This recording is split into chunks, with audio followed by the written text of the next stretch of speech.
오늘 제가 말씀드릴 그 발표의 제목은요, 미래교육 2045와 포용교육의 과제입니다.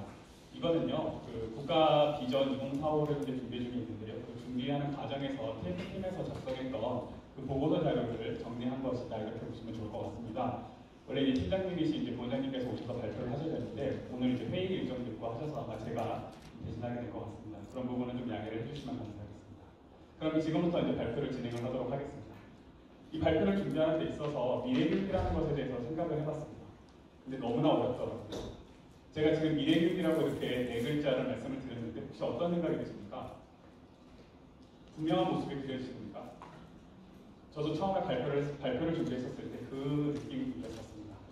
그런데 이런 생각이 들었습니다. 왜 이게 어려울까를 생각을 해보니까 사회 전체에 대해서 도망할 수 있는 안목이 필요하고요. 과거를 통해서 현재를 진단을 하고 앞을 내다볼 수 있는 통찰이 필요하거든요. 그리고 우리 교육에 있어서의 주요한 어떤 현안들이나 쟁점들은 무엇인지에 대한 고민들, 이런 것들에 대한 종합적인 능력들이 있어야 미래교육에 대해서 고민을 할 수 있겠다는 생각이 들었습니다. 아쉽지만 저는 그런 이제 능력이 충분히 갖춰지지 못한 것으로 좀 보입니다. 그리고 저희들도 같이 TF팀에서 고생하셨던 박사님들께서도 계속 준비하는 과정에서 그런 어려움을 토로하셨습니다. 그래서 오늘의 이 발표는 미래교육은 이거야 라고 해서 답을 드리는 발표가 아니라 저희들이 지금까지 고민했던 것들을 같이 나누고요. 그리고 거기에 대해서 여기 계신 여러 전문가분들의 의견들을 경청해 듣는 것으로 이제 발표의 목적을 좀 두고자 합니다. 오늘 제가 말씀드릴 내용은 보시는 바와 같겠습니다. 왜 미래교육에 대한 우리가 필요한지 간략히 말씀을 드리고요. 미래사회 변화를 간략하게 진단한 후에 우리 교육이 2045년도 모습을 얘기를 해보려고 합니다. 그리고 그런 모습에 비춰놓고 봤었을 때 우리 교육이 조금 더 신경 써야 될 부분들이 있다고 한다면 어떤 부분일까에 대해서 저희가 정리한 몇 가지 의견들을 같이 말씀을 드리려고 합니다. 자, 먼저 왜 지금 미래교육을 논의해야 하는가? 유명한 분의 얘기를 통해서 풀어가고자 합니다. 간디라는 분께서 이런 얘기를 이런 얘기를 하셨다라고 합니다. 미래라는 것은 지금 우리가 하고 있는 것에 의해서 결정이 된다라고 얘기를 하신 거죠. 저는 이 얘기를 구체화하기 위해서 이렇게 바꿔봤습니다. 미래라는 것은 현재 우리가 무엇을 디자인하느냐에 따라서 달려있다, 결정된다라고 먼저 말씀을 드리고 싶습니다. 즉, 지금 여기서 우리가 미래 교육의 모습에 대해서 어떤 것들을 그리느냐에 따라서 그것이 이제 실제적으로 우리가 이제 2045년도에 마주해야 될 그 교육의 모습이다, 이렇게 볼 수가 있다는 것이죠. 그런 의미에서 생각을 해본다면 지금 여기에 모인 저희들이 현재 미래교육에 대해서 논의하는 것은 당연히 필요하다고 생각을 합니다. 그것은 지금 바로 교육의 어떤 현실을 통해서 그런 이제 모습들을 그려나가는 것이 필요하겠다는 생각을 합니다. 그러면 우리 교육의 현재 모습은 어떤가? 제가 몇 가지 사례를 통해서 우리 교육의 현실에 대한 저희 진단들을 말씀을 드리도록 하겠습니다. 교육 기회를 보장하는 데 있어서 양적 성장은 많이 이루어졌던 것으로 보입니다. 1954년도에 의무교육 6개년 계획이 발표가 됐고요. 1960년대와 70년도에 중학교 무시험장이 이제 발표가 되고, 그다음에 고등학교 평준화 정책이 발표가 됩니다. 1996년에는 다 아시다시피 대학생 중식주의가 발표가 됐죠. 그런 것들에 따라서 저희들의 어떤 교육 기회를 보장한다는 측면에서는 이미 많은 이제 그 양적 성장이 이루어졌던 것으로 보입니다. 2018년도를 기준으로 말씀을 드려보면요.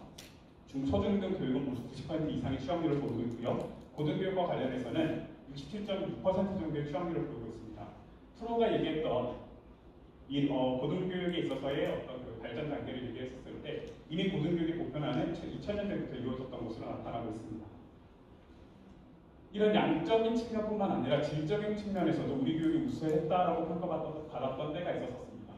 2003을 데이터를 분석을 해서 학업성 시도의 어떤 수준과 그 다음에 편차 간의 관계를 상권으로 제시한 것입니다.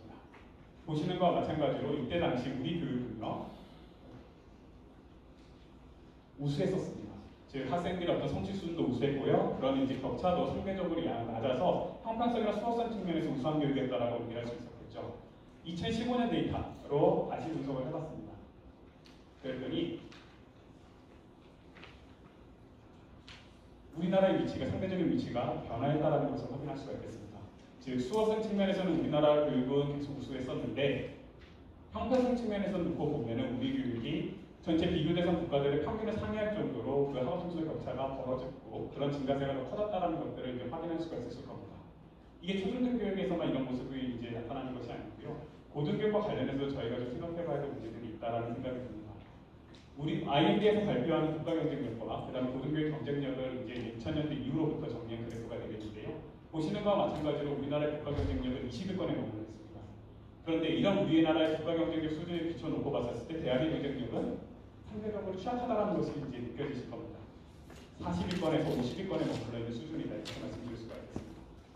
자, 이런 교육 현실을 통해서 놓고 봤었을 때 이거는 이런 교육으로 우리가 나아가야 될 것이 아니야 라는 생각이 드십니까? 아니면 이것도 나쁘지 않아 이런 생각이 드십니까? 만약에 변화가 필요하다라는 생각이 드신다고 한다면 우리는 어떤 모습으로 이제 이런 교육들을 바꿔 나가야 된다라고 생각을 하십니다. 자, 이런 논의를 구체적으로 말씀드리기에 앞서서 사회가 예측하고 있는, 그다음 전문가들이 예측하고 있는 어떤 미래사회의 어떤 변화에 대해서 간략하게 말씀을 드리겠습니다. 이런 변화 양상을 통해서 먼저 살펴봐야 우리 교육이 2045년도에 어떤 모습일지에 대해서 추측이 가능하다라고 판단하기 때문입니다. 경사연에서 2019년도에 대한민국 국가비전 미래전략 보고서에서 제시한 10가지 사회 변화를 정리를 해봤습니다. 정리를 한 결과 그렇게 보시는 것과 마찬가지로 크게 4가지 영역으로 구분이 가능할 텐데요. 인구 증가세가 둔화되고요, 초고령화 사회가 된다는 등의 어떤 인구주의 변화를 얘기를 하고 있습니다. 그리고 디지털 기술의 발전됨에 따라서 산업혁신 등을 통해서 지속적인 성장을 얘기를 해야 된다는 얘기들이 커져가고 있고요. 보시는 것과 마찬가지로 여러 가지 사회적 위기들을 해소하기 위한 노력들이 필요하다는 목소리도 나오고 있습니다. 그리고 지정학적인 변화로서 통일 한국에 대한 대비가 중요하다는 얘기들이 있습니다. 근데 여기에 더해서 저희가 주목해야 될 부분들은 4차 산업혁명 등을 통해서 얘기가 되고 있는 것처럼 우리 삶을 바꾸는 변화가 되겠습니다. 관련해서 동영상을 보도록 하겠습니다.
지금까지 제가 간단한 동영상 하나 보여드렸는데요. 어떠십니까? 저희가 5G를 얘기하고 AI를 얘기하고 빅데이터, 사물인터넷 많은 것들을 얘기하는데 그런 것들이 삶 속에서 구현된다고 하면 아마 이런 모습일 것 같다는 생각이 듭니다. 이런 변화 속에서 우리 2045년 우리 교육의 모습은 어떻게 변할까요? 그와 관련해서도 간단한 동영상을 준비했습니다. 같이 한번 살펴보시고 구체적인 얘기를 이어가겠습니다.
자, 지금까지 이제 말씀드렸던 내용이 여러 가지 것들이 있는데요.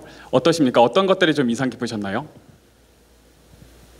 아마도 여러 가지 의견이 있으셨을 것 같은데요. 저 같은 경우에는 이런 부분이 좀 인상적이었었습니다. 뭐냐면 아이들이 문제 해결을 같이 할 수 있게끔 협력적인 어떤 프로젝트를 진행을 하는데요. 그 과정에 있어서 그 실제적인 전문가들하고 같이 만나서 어떻게 이 문제를 해결해 나갈 것인지에 대해서 협력하는 그런 모습들이 저에게 있어서는 되게 인상적이었었습니다. 근데 이런 변화뿐만 아니라 저희 개발원에서 2018년도에 보고된 자료에 따르면 다음과 같은 변화들도 같이 이루어질 것이다 라는 것들에 대해서 많은 목소리가 있습니다. 각 몇몇의 것들에 대해서 간단히 살펴보면은요, 증강현실이나 가상현실을 통해서 여러 가지 어떤 시뮬레이션들이 이제 활발하게 이루어질 것이고, 그로 인해서 진로학습이나 직업체험학습과 관련된 데 있어서 그 기본적인 방식들이 많이 변화할 것이다 라는 얘기들이 있습니다. 뿐만 아니라 유비쿼터스 온라인, 온오프라인 연계학습을 통해서요, 학생들이 언제 어디서나 학습할 수 있는 그런 시대들이 이제 열릴 것이다라는 어떤 목소리들도 있고요. 그 다음에 협력학습 플랫폼을 기반으로 해서 아까와 같이 그 주제에 관심 있는 다른 나라에 있는 학생들과 그 다음에 그 분야에 대한 전문가들과 함께 프로젝트를 진행하는 그런 어떤 활동들이 활발하게 이루어질 것이다라는 어떤 목소리도 있었습니다. 그리고 3D 프린터기나 센서 등을 활용해서 메이커 교육이 이루어지면은 실질적으로 그 교육은 교육으로 끝나는 것이 아니라 삶을 변화시키는 교육들이 활발하게 이루어질 것이다라는 얘기도 있었습니다. 그리고 마지막으로는 지역사회의 어떤 디지털 생활의 플랫폼을 활용한 교육들이 활발하게 이루어짐에 따라서 학습의 장이 학교의 인근 지역에 머물러 있는 것이 아니라 더 광역의 어떤 지역이나 그 세계로 확장이 된다라는 의견들이 있었습니다. 저희가 이렇게 예측 가능한 변화 외에도 다양한 변화들이 2045년에 교육의 모습에서 나타날 것으로 보입니다.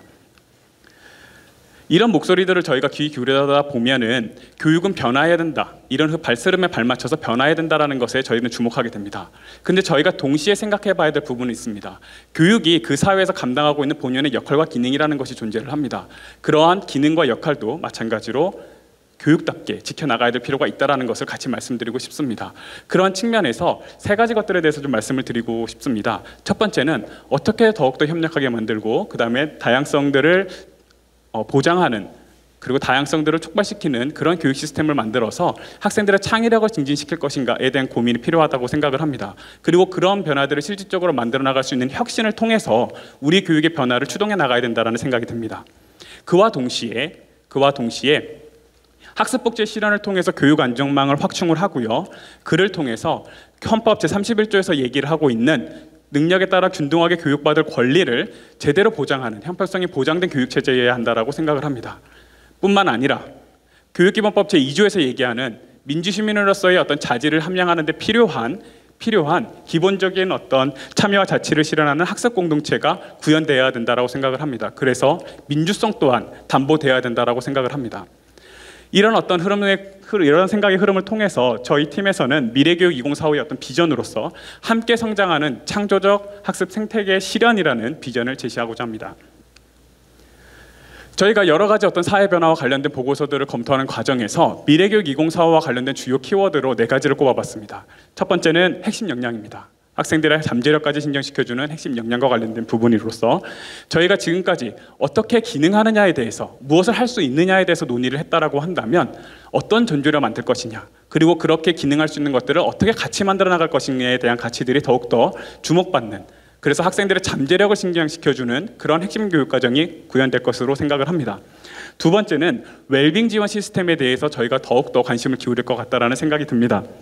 즉 기존의 학생들의 어떤 학업에 관련돼서만 저희가 관심을 기울이는 그런 어떤 측면이 있었다라고 한다면 인지적인 것뿐만 아니라 심리적인 거, 정서적인 부분, 신체적인 부분, 이런 종합적인 측면에서 학생들의 실질적으로 학습이 이루어질 수 있는 어떤 웰빙을 촉진시켜주는 복지, 그런 복지들이 더욱더 강조가 되지 않겠는가라는 것을 말씀드리고 싶고요.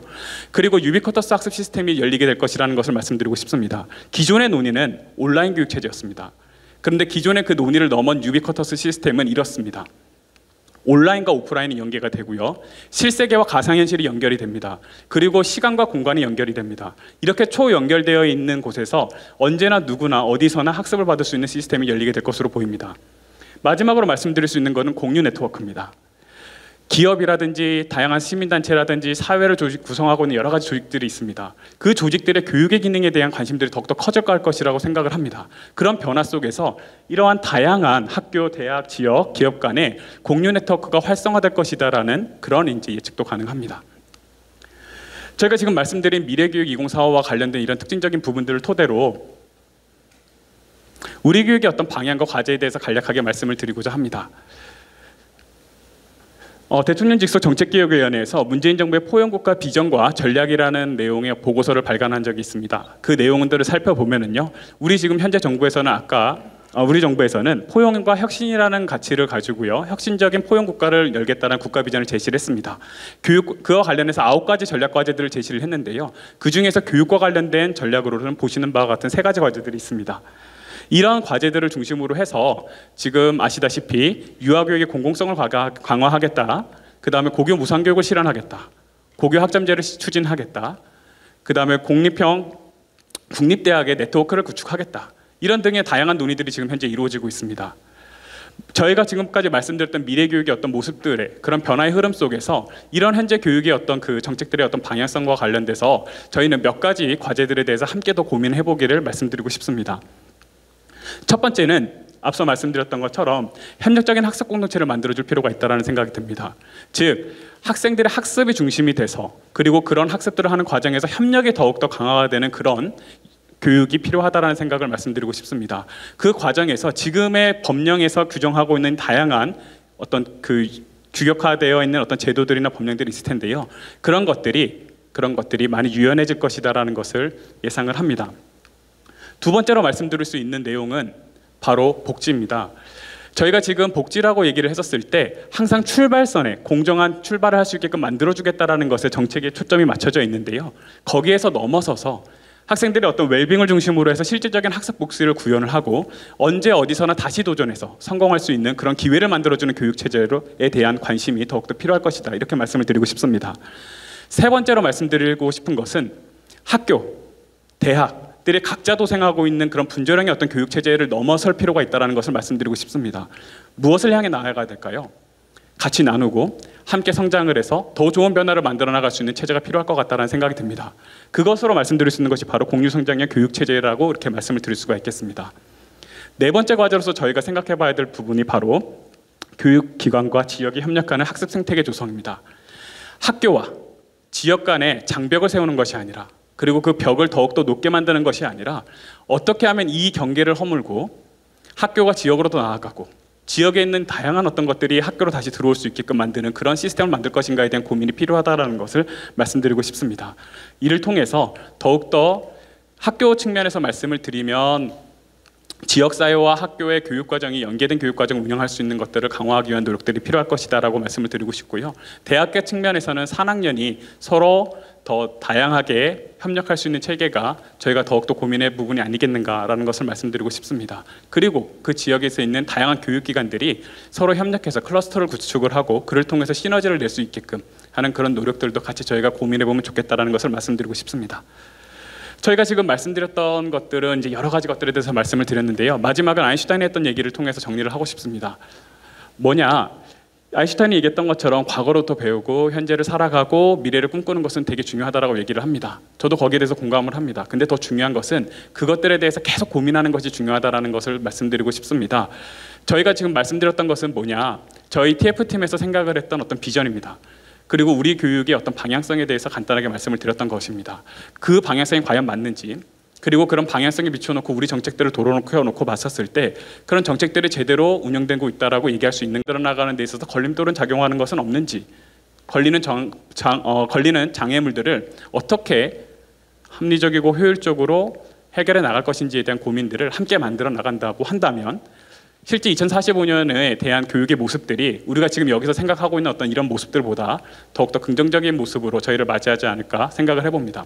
자, 경청해 주셔서 감사하고요. 이것으로 발표를 마치겠습니다. 감사합니다.